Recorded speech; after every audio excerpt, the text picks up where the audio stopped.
Oya, mganga wa Nkonzala sio tapeli. Si waganga wetu wanajiamulia mambo tu, anakupa nyoka, unakaa naye ndani, nyoka anachagua chakula. Kweli jamani? By the way, Natania, kitu pekee ambacho mimi nimejifunza kiukweli kutoka kwa Nkonzala ni namna ambavyo ana psycho ya matajiri. Yaani marafiki zake ndo kama hawa kina Mo Dewji. Imagine, wewe rafiki yako nani? Marafiki zako wa kidimbwi kule. Bana, Nkonzala ni miongoni mwa content creator kutokea Tanzania ambao wanatufundisha mambo mengi sana sisi ya kujifunza, sisi ambao na sisi tunatamani kuwa na mafanikio ambayo kama wao tayari wameshakuwa nayo. Nkonzala ni miongoni mwa watu ambao ni wapambanaji sana. Ukiangalia consistency ya kazi ambazo wanazifanya, bro, Nkonzala kwanza, yani unaweza ukamchukulia poa, lakini ni miongoni mwa content creator international. Yani ukiwa unataja ile orodha ya content creator barani Afrika, sio Tanzania, sio East Africa, barani Afrika ambao wanafuatiliwa zaidi kwenye mataifa ya nje ya Afrika, Nkonzala hakosi kwenye top 5.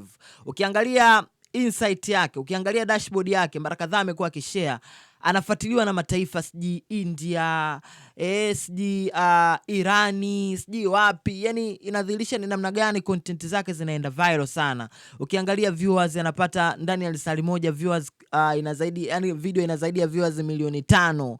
Huyo mtu jamani, ukikaa ukitafakari unaona ni namna gani ana mashabiki wengi sana nje ya Tanzania. Sasa Nkonzala ni miongoni mwa watu ambao wameanza kupambana na kuipambania sanaa hii ambayo anaifanya sasa hivi miaka 3-4 iliyopita.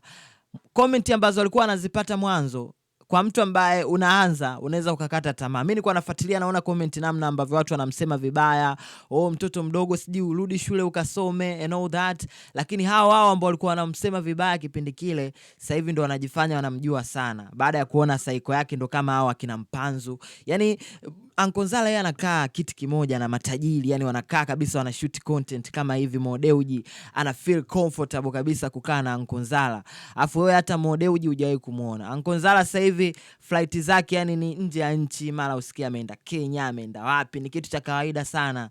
I say mimi binafsi ananifundisha sana washikaji zangu. Kwa hiyo tuendelee kupambana, tuendelee kuamini Mungu na tusichoke pia kufanya hichi ambacho tunakifanya. Ingawa tunakutana na changamoto nyingi sana za kibinadamu, lakini let's get it. No time to waste. Mimi naitwa Bounce. Leo nimeona nizungumzie hicho tu.